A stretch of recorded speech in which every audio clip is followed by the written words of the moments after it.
Faisal Bashir Ibrahim waa agoon dhibana 7 jir oo ku nool kaam ku yaala duleedka magaalada Muqdisho. Muddo fara badan ayuu xanuunsan yahay Faisal waa naafo gacmaha iyo lugaha la, sidoo kale dhimarka lagu jiro. wax raashin ma cuni karo, xanuun ilkaha ayuu qabaa. waxa uu kaliya ku nool yahay waa caano uu cabo. Maraan isku daynay inaan la hadalno Faisal waxaa naloo sheegay inuusan hadli karin sababo xanuun dartiis, sidoo kale badanaa habeen iyo maalin uusan hurdin. oo aad u xanuunayo ilkaha afka saas u dareerina faro gelina habeen iyo maalin uma kala socno. saacad markuu xanuunku gagso waayo saan uu ooyaa. ummadda waxa iga soo dhex bixiyay oo gooni iigu soo bixiyay xanuunkaas oo la cabaadayo qof walibana khayrkii oo falo ilaahay baa u jizaynayo. dib la'aanan dhalay, marna waa agoon, marna waa aniga aabiisa oo awlaadeydu la dhashay oo alxamdulillah rabbil caalamiin intii garaan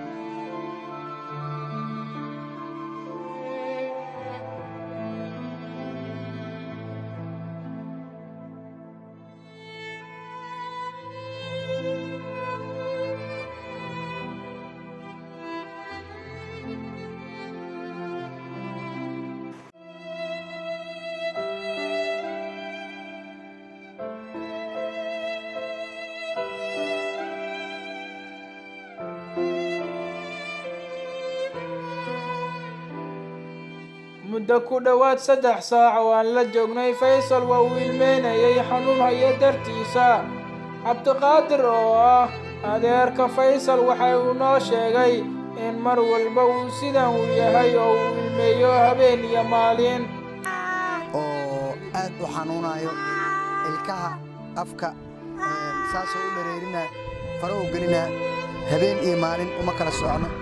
saacad markuu xanuunku gagso waayo saan uu ooyaa. ummadda waxa iga soo dhex bixiyay oo gooni iigu soo bixiyay xanuunkaas oo la cabaadayo qof walibana khayrkii oo falo ilaahay baa u jizaynayo.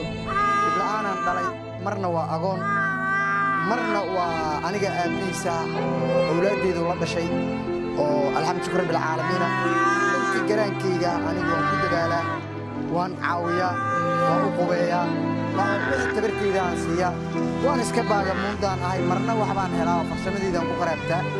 wixii garaankeyga tabarteyda waan ku caawiyaa, laakiin waxyaabo badan waan awoodi waayey, sida in aan daryeelka sariirtii saxaradiisa aan ku xafidi lahay, ama aan ilkahaas aan uga bixi lahay oo aan wax ugu qaba lahay waan awoodi waayey.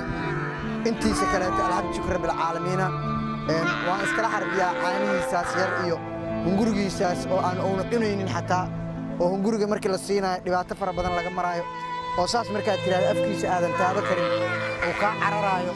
wejigiisa markaad taabanayso oo kaa cararaa, ma awoodo inaad wax siisid. dhibaa lagu siiyaa hunguriga, masaasadoo cabaa ilaa iyo weli. waxaan ka codsanayaa ummadda Soomaaliyeed meel walba ay joogaan in ay wiilkaas yar wax alaale wixii karaankooda ay ila awoodaan ay ugu garab sii karaan, in ay u garab siiyaan, ama ay kelmadda dayibka ah maaragtay xataa ay ku caawiyaan. ay nin walbaba wixii uu awoodo, ama kelmad macaan, ama wax loogu qaban karo alxamdulillah rabbil caalamiin oo ilaahay siiyey inuu ilaahay kula xamdiyo, asagana ku caawiyo, annagana aan garab ku siino sida hadda aan macnaha aan ugu hadlayno, aan wax ugu qabanayno. intaas asagana ilaahay khayr ka siiyo oo wax ugu qabto.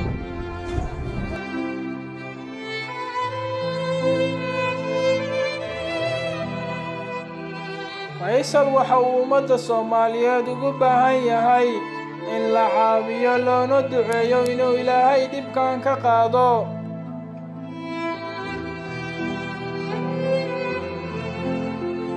qof walba oo Soomaaliyeed iyo dhammaan dadka muxsiniinta ee jooga wadamada caalamka iyo dalka Soomaaliya waxay dhalinyarada ururka wadaag ay ka codsanayaan inay caawiyaan wiilkan lagu magacaabo Faisal. qof walibana waxa uu awoodo waxa uu ugu sadaqayn karaa oo uu ku diri karaa nambarka ka muuqda shaashadda. waxaan maanta meeshaan igu soo booqday anigoo ii qarsan yahay dhibkayga mahad ilaaha leh uga mahad celinaya dhalinyarada Danwadaag oo si wanaagsan booqasho aad u wanaagsan iigu imaaday in ay codkayga bixiyaan cunugaas yarna macnaa aan kaligay ku dhibtoonin ummadda Ilaahay ay igula qayr doontaan ay yiraahdeen maartay maadaama uu agoonna yahay adigina aad ku dhibtoonayso ummadina ha kula wadaagto dhibkiisa maartay sadaqada kula gaarto Ilaahay khayr ha ka siiye alaale cid la soo gaarto aan uga mahad celinayna wiilasha Danwadaag Ilaahay mahad ha ka siiyo ajir badan aan la soo koobi karin Ilaahay ha ka siiyo dadaal fara badan ay ii galeen way ugu soo booqdeen waa dadkii ugu horeeyay dhalinyarada Danwadaag oo ugu soo booqday wiilkaas oo isku dayo inay igula tacaalaan ummadda Soomaaliyeedna ay wax igala weydiiyaan waa maalintii ugu horeysay dhalinyaro igu soo baxdo ay xanuunkayga ay arkaan ay igula booqdaan ay isku dayaan inay ummadda wax ila wadaajiyaan khayrka wiilkaas yar agoonka ah.